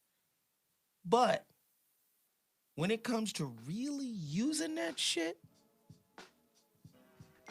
they not believers in that. Right. They petty, they salty. In the relationship dismount, I have the chapters. Right? Embitterment, embattlement. Yeah, that's a hard chapter, y'all. I'm not gonna lie. Okay? To be embattled, it's a rough ass embittered, chapter. or embittered. Most motherfuckers choose to hunker down in being bitter. Mm-hmm. Most people hunker down in being embattled. Because they don't know who they are outside of being bitter or outside of being embittered. That makes them have to reevaluate everything that they are because it's become such a big part of their persona, their person. Yeah. Exactly. Yeah. It's also a defense mechanism. It is. Like you're then like not Get your necessarily salty ass out of here. Well, I was gonna say like a lot of people tell themselves it's a defense mechanism, like to be bitter, to be embattled, like is protecting themselves from possible hurt in the future. But like you said, it's fear. Like, okay, so you have to overcome the fear, the anxiety, the bitterness, the embattlement to get to a place of, most of them are afraid to not be afraid. Because that's where the fuck I be at most days. Like, so if I'm not afraid and then I go experience this new thing, greatness could happen. That's awesome. Or I could also get my shit extra broken again. Like, how about it? Oh, shit. So, like, you're kind of afraid of being at peace. And you have to really get to a spiritual place where you're like, okay, I'm going to do this. How about it? I'm going to let go of bitterness, even though that's maybe working, but not working, and really get to a spiritual ass, sit your ass down place. It's uncomfortable as fuck. That's the only time you can be brave is if you're scared of something. I mean, sometimes you're... No, that's courage. Yeah, doing something in spite of when fear. you have to... Yeah, exactly. Exactly. I think some people are scared of happiness. Ooh, that so too. it's really that's really what it boils down to. So anything that makes them too happy, it makes them unhappy at the same time because they're waiting for it to fail. Also, all their beliefs are set around anger and disappointment and also looking at other people being upset at what they're doing as well. Because most bitter people, they kind of put the blanket on everyone around them. They're not just bitter with themselves. They're actually a bitter person in general, and they actually have an aura to them, so they actually bring you down when you're around them because their spirit man is so heavy and thick that it reeks over you. You know, they don't change who you are, but they change how you feel at the moment. Exactly. So they could share a story with you. You were in a good mood, hey, and they tell you something, and you're like, damn, that's going on with Tasha. I'm gonna tell you right now. Let me tell you right now. Do you guys feel that I'm pretty transparent on this show about me? Oh, yeah, absolutely. Yeah. This is the barometer, the yardstick for these so-called relationship experts. If they just spewing shit and it's not self-centric, if you're not revealing your dust, your dirt, your shortcomings, but you sitting here trying to be a relationship expert, you're a fraud. Right. Let me tell you something about your partner.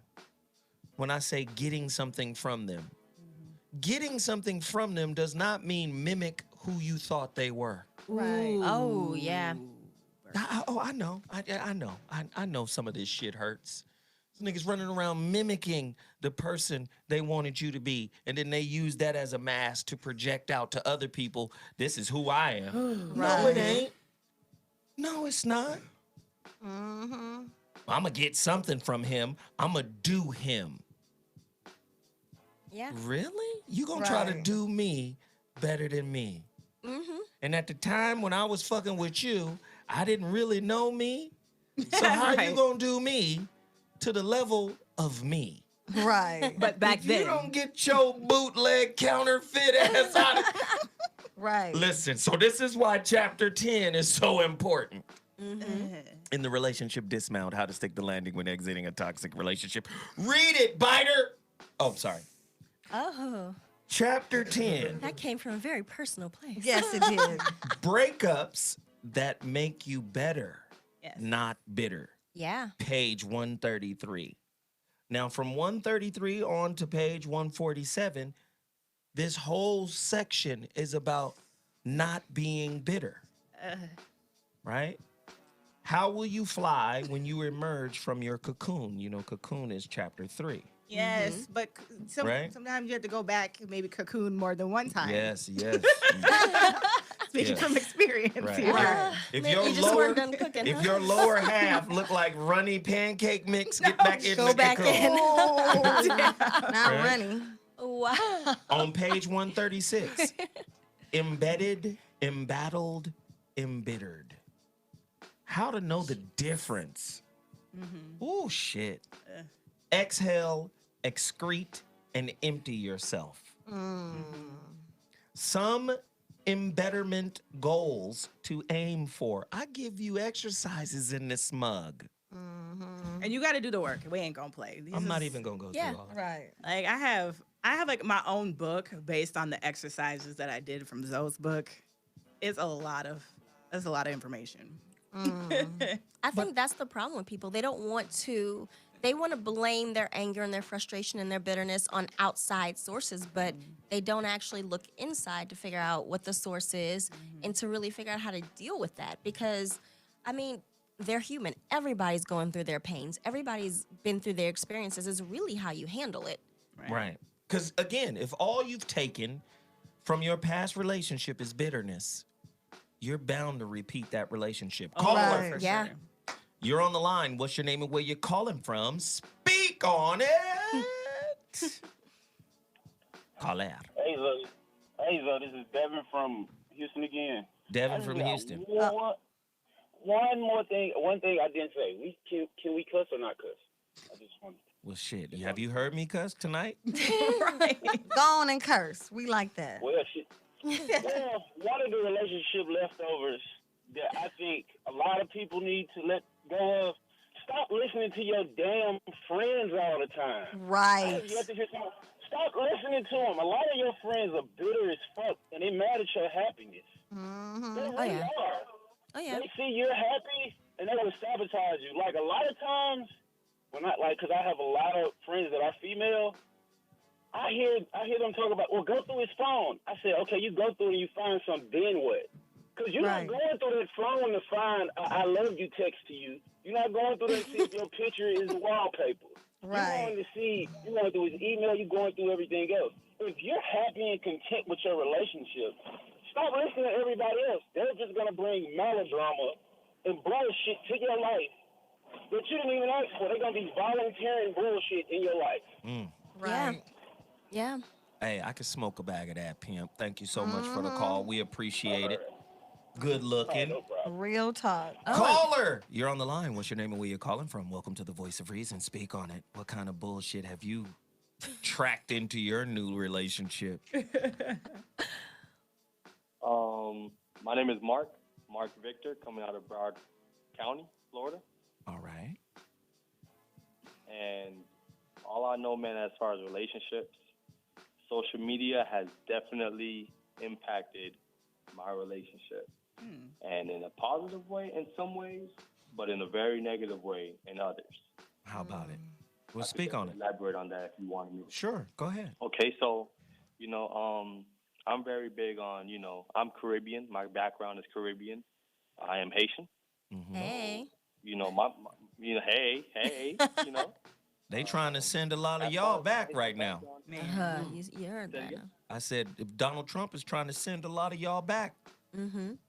Yeah, they said 60,000, man. And when I read that number, man, I mean, you have to take things both ways, either with the half glass full or half glass empty. You could send 60,000, but looking at it in a grand scheme of things, we still have 300,000 people in the United States, Okay, So all right. it hurts. It hurts. Don't get me wrong. It's wrong for him to do that. I'm not going to say everything that anybody does is good, but if it benefits others, shit, I can't really speak on that. And he's the president, but it's fucked up what he's doing to anybody, not just the Haitians, the Mexicans, the way he's treating the Puerto Ricans with no electricity. Right. Still for 68 plus days, everything like that. It's definitely being impacted, but it's all controlled through the media. So I can't really control that, Right. But as far as relationships, though, man, I mean, I'm 23 years old, and I may not know as much as someone that may be a little bit older with more experience, that may be a little bit more wiser.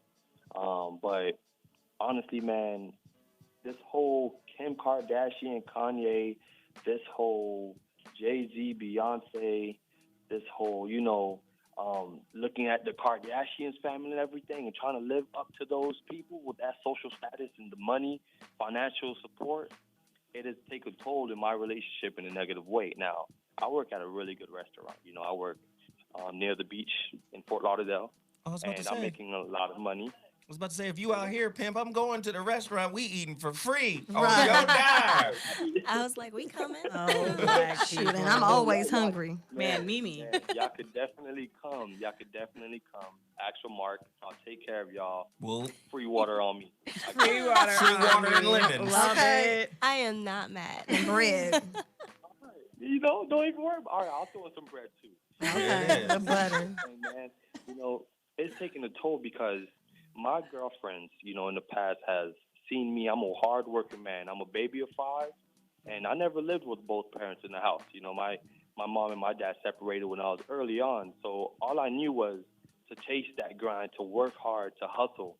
And it's just, to me, it's like I realized a lot of the females are trying to live that lifestyle that they probably can achieve with that fake Prince Charming, that fake knight in shining armor. You know what I'm saying? Mm-hmm. And it's really with the whole money behind it.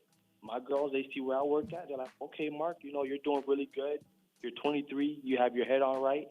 But at the same time, why don't you ever take me out to a nice-ass restaurant, or why don't you ever buy me diamonds and jewelry like Kim Kardashian? Or you look at what Travis Scott bought Kylie and all this, And to me, it's like, okay, wait.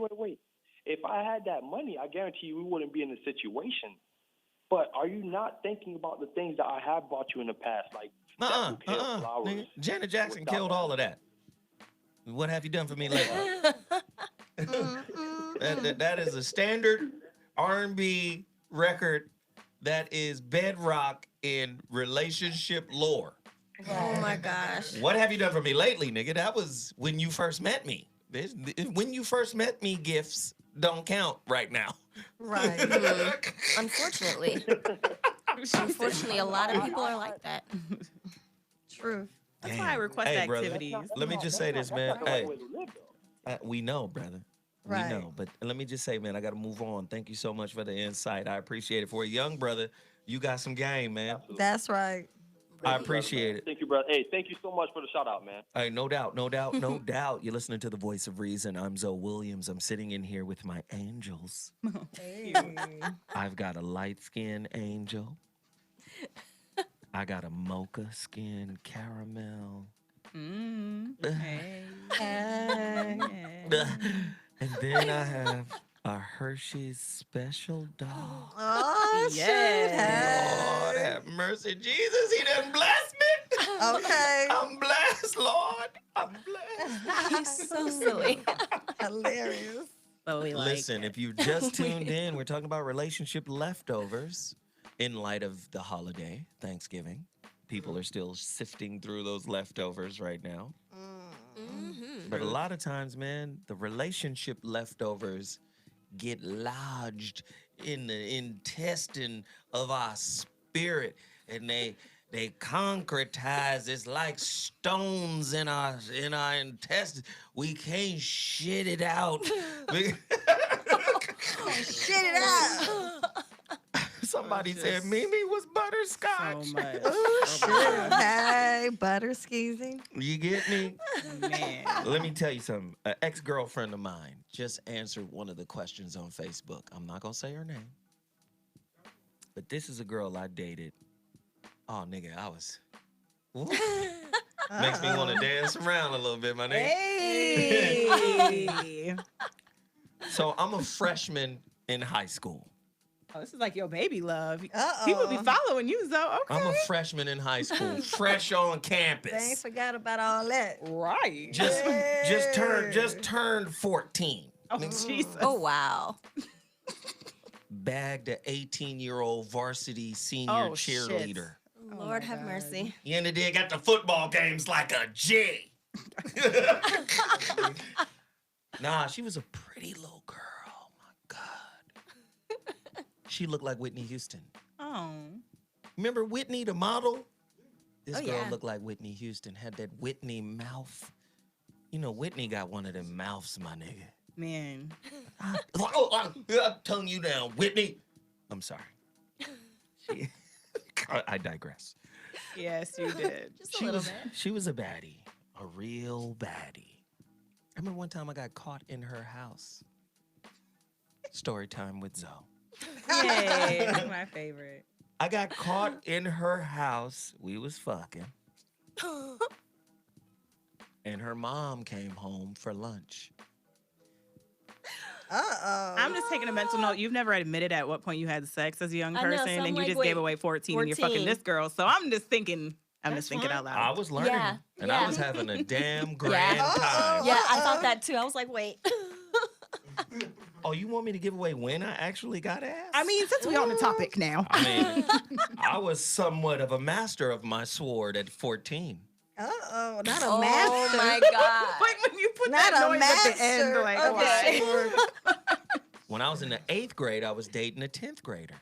She was on varsity basketball at a whole nother school. I'll just show up at her school like, what's happening? Jeez. Oh, Lord. And we used to, oh, God. Oh, Jesus.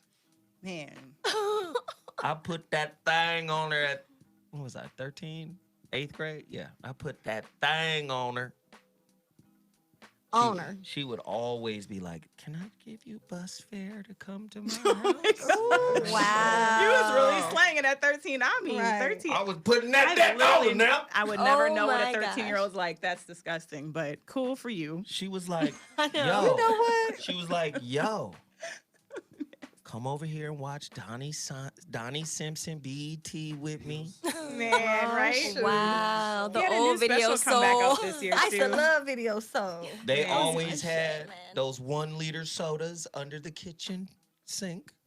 The special stash. Nigga, I was living. You under dig? By Man. 14, it was over. By 14, I was, hey, what's happening with Blue that eyes and pussy? slanging. He was a Right, mess. right. He was a mess. Oh my Mess. gosh. He was a So little jackrabbit. I was Right. on it. Like, Bang, bang, bang. Laying it down. it was okay? over. You under dig? Oh Okay. my gosh. So Oh. basically, the sister, her mama comes home. We thought we was slick because we was ditching her some shit. She ain't gonna be home. She at work. Mom come home. She jumps up and runs to the bathroom. Don't leave, don't leave. I was like, I'm leaving. Right. Okay. Okay. Wait, she's trying to tell you to stay even though her mama just busted Yeah, through the door. because her mother was on some gangbanging craziness. I'm butt-ass naked sitting on their bed. And I'm slowly putting on my clothes. And she's You would like, have died in my house. she My daddy going don't play. off. Right? The mom is going off Right. on the daughter. Like, what the fuck is this? I can't believe you. What are you brought this boy in our house? She going off. And she going, don't leave. I'm outro. You trying to live, man. I'm trying to be alive today. Right? So, Because in my house, so motherfuckers would've got finally, shot. the mother directed her attention to me. Uh-oh. Do you have your clothes Okay. on at this point in the story? Her mother looked at me and said, and you get your daughter fucking ass out of here. Oh my gosh. My daughter fucking. I was like, all right, then I'm out. Oh my gosh. I saw her the next day at school, like, hey, Hilarious. Wow. this thing might not work. Yeah. That was actually not the point of the story, which is fucked up. So she wrote you a comment on Facebook, and what did she say? I know. This is why I digress. It was story time. I just wanted to do Story time I was forgot there was Zoe. like some other shit There in was there. a whole point to the story. the point was But that was my a great history. story, Yeah, but amen. no, what he was showing is the longevity. He hit it when she was 14, And she's 12, still following and him she's on still Facebook. following, inboxing, messaging, trying to did. see Well, what to so do. yeah, that Yeah, was they did. definitely the point of that. Yeah, he like shit. Yeah, Once they I did. lay I laid it, it they down. want They it kept forever. coming Do not play with Zoe and the Forever. mojo. Forever. Okay. Forever. In the dick. Hey. You feel me? This dick is Right. legend. Oh man. Player. Anyway, Man. she responded to one of my questions. Uh-huh. What lessons have you learned from your most significant relationship mistakes? Her Put your clothes response- on. Be fast about it. Right. Get Run. dressed Keep quick. one ear open. Have the window open. Her response was, "Don't take him for granted. Yes. It is the little things that stabilize the heart." That's That's the That's truth. true. That's So true. true. That's true. Oh. Yeah. It was good. It was good. Yeah. That was good. Go ahead on. Go on, girl. 9th grade. Go ahead. Listen, Mm-hmm. this dick was meant for something. Oh, Lord. Dick He with found his purpose. purpose. He found his purpose. Dick with cannot. purpose. I can't. The dick with dignity. Oh, my God. Emphasis on dig. I cannot. Well, what I was Into gonna your say is, titty. Dickie said at some point in life, people called you the dick snob. So at some point, you was just jackrabbiting, and then you're like, wait. Then you had like your Gandhi, I need to abstain moment, and now he was being Right. selective. So No, I was always selective though. okay. I was always like I chose her. Ooh. At 13 and 14, I was right. waiting for that to come. Me I too. knew I set that it he was up. going to say that. No, No, hey, no, I chose her. this other chick, hey, we was in the 10th grade. Story time was up. We were in the 10th grade. Chocolate, as dark as your jacket. Hey. And back then, nobody was really on chocolate girls like that. Right. Unfortunate. And I knew it. She was from Compton. Mm. When I tell you this motherfucker was so beautiful, she was so fucking gorgeous. And everybody was weirded out by her. No. She from Compton. She not from Dina. So niggas is like, well, who the fuck is that? She spoke fluent French in the 10th grade. Could speak it, could write it. She spoke French so well, goddammit. She could write the shit in slang. I got letters from her from France when she went to school in France. I mean, motherfucker was a genius, super smart girl. She was the first girl. Now, mind you, I'm 15. She was the first girl to call me an oracle. She was Hey, like, she knew what she was she fucking knew. with. She was like, you're She knew an what she was fucking oracle. with. And then her mama, let me tell you, her mama used to make me lemon jelly. Oh, yum. What? But let me show you how much her mama was on me. Because her mama saw it before she did. Her mama said, listen, I know you guys are young, but too young for kids, but you guys can come here and practice if you want. That sounds like some shit my mom would say. I said, That's what? so much. Oh, Jesus. Yeah. No. Her mother was fucking with me like that. Her mother was like, yo, this nigga, I don't know what he is. This is some other shit. She said, you guys can practice if you want. Yeah, that wasn't my family. Yeah. No. No, I had this I'll kill you with my shotgun stepdad, but the No. sneak him in the back mama, the shit was confusing as fuck. I'll tell you that. My mama didn't have either one. My mama didn't care what I did. Okay, I could be gone. They'll literally drop me off at a house full of people. They don't even know nobody's inside. We pull up to the house. I'm like, all right. She don't want to meet the parents and then let me out. I go inside with a house full of the homies. Their parents is out of town. We're all there for a big old slumber party. All my friends. My mom doesn't even know this. We're gone for days. Me and my sister. Jesus. She doesn't even check to see. I'm telling you, she didn't care. She No. was like, "Do Man. you, boo?" But Oh, this yeah, sister, this sister was so fucking brilliant. She went on to get a scholarship to Tufts University Nice. in Boston. Nice. Smashed on Tufts. You know, Tufts is right in between MIT and she went over there, smashed on them, got her degree from there, then went to France, went to school in France, then came back, went to school at USC. Just brilliant. And I remember when I first saw her, she was like an outcast because she was dark. And the first day I ever saw her, I just walked up to her and said, get your shit together. We're going to homecoming.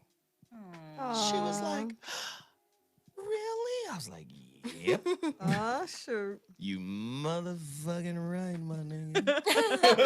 I cannot. I was on 12 when I was 12. Yeah. Man. I'm like, when I was 14, 15, I still was, ooh. Yeah, I still wasn't really talking to boys at 15.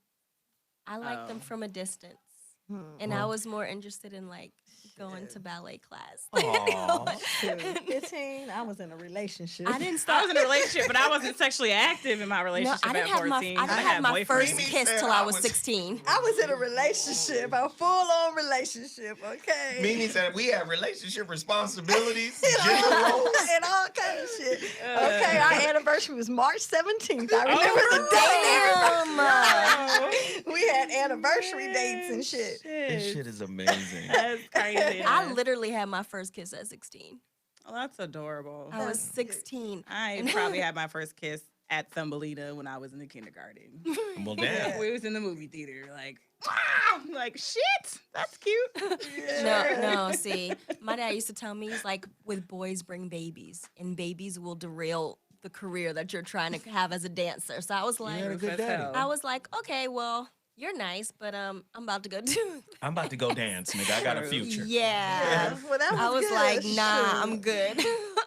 So let me do this really quickly. I want to shout out Big Poe. Yes, go Big Poe. He dropped $60 in the chat room. Hey, Poe. You know what I mean? That was cool of him. Everybody else in here being stingy because they done Black Friday'd themselves to death. Right. So Cyber unfortunate. Monday'd themselves. Shoot. But let me do this. I want to ask you all a real quick question before we wrap it. And I want you to give me 30-second responses. Worst and best things you've got from a relationship you really wanted to work but didn't. Tiffany, go. Oh, shit, me first? 30 seconds. Okay. 30 seconds. The best thing would be moving to my soul city that my ex, believed in me enough to get me here, and I'm here. So I definitely appreciate that because LA is exactly where I'm supposed to be and helping me become exactly who I'm supposed to become.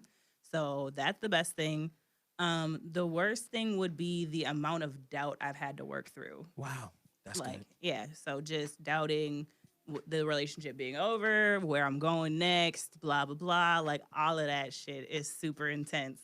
So, ending a 10-year relationship's intense. So, yeah. So, the amount of self-doubt, like, I have hella confidence, but also doubt, like, every day. The balance is insane. Wow, I could smoke a bag of that. Mimi, 30 seconds. I think my past relationship, what I learned the most from is that when we broke up, I became like, Cinderella goes back to the pumpkin because he was so much in my life. He tried to like pull everything from me. But what I learned from that is to never allow myself to ever become a pumpkin. So you feel me? So what I learned from it was I never looked for anyone else to take care of my life. I always been a go-getter, and I always went out and got it. So that if you come with me, then we're adding to something. If you leave, I still got what I got. So I learned to work hard for myself and make a way for me and my family. And I think that was very important. That's good. That's good. That's good. I can smoke some of that. Arlene. And this guy was actually an ex by the time I moved out here, but he was from Louisiana. He lived out here, and we were still cool after we broke up. But he was the one who really pushed me to move out here. He was the one who told me, he's like, I live out here. I know what it is, and I know you can do it. Don't be scared. Just get up and go. And it wasn't anything that was really going to benefit him because we weren't together, and we damn sure weren't getting back together. But just the amount of belief he had in me and pushing me to see what he saw and to see that I was strong enough to survive out here. So, especially coming from where I came from, where it's, New Orleans is a very we stay in home type place. Like, we here, we live here, we're born here, we die here. This is what we do. For him to be like, no, you have to get out. There's more for you to do, and you need to get up and do it. So for that, I definitely took that from the relationship, that confidence. The worst thing I took from a relationship was probably feeling like I wasn't good enough. I wasn't enough as a person. Wow. So yeah, I mean, I definitely I dated a guy who was in the business, and I was telling him about an audition I went on that went really bad, and the guy, well-known producer and writer, basically told me to my face, you're not going to be successful because of the way you look. You don't look like a Halle Berry. You don't look like a Zoe Saldana, and, you're talented, but you'll never get anywhere. And when I told this guy that, he says to me, well, I mean, you're pretty, but you have to understand in LA, you're just average. Wow. Damn. And you have to understand that that's where you're going to be out here. And that was the last time I talked to him. Wow. Isaiah Brown just dropped 50 on it. Damn. Thanks, Isaiah Brown. Thank you. Oh, thank you, Isaiah. Well, listen, we appreciate the donations, man. They keep us afloat here. We've got bills. But let me say this. Thank you so much. We'll be back Wednesday with another fire show. You know what we do on Wednesday, right? Ooh, readings? Ooh, please tell me. Ooh. No Pekka? readings. No? readings. Oh, I was like, come on, man. No readings. Lloyd? I have Lloyd? another Yeah. amazing topic. You want me to tell you what it is? Yes, please. Yes. What? Uh-oh. When do you decide to cheat? Ah, yes, let's do it. Oh, Doing wow. it. Let's do this conversation. I'm just saying, when your relationship is too valuable to let go, but you gotta get that stroke work somewhere else. Wow. That's a topic. Oh, Lord. Yeah. Shit, or your stroke work ain't shit. You gotta look out for better strokers. you think you stroking, but you poking, nigga. We need a stroke. Some swipe. All right, I thank you guys so much. We really appreciate you guys for tuning in. We'll be back Wednesday with another heater. Zoe Williams, the voice of reason. I'm out. We Deuces. out Oh, my. on the moist.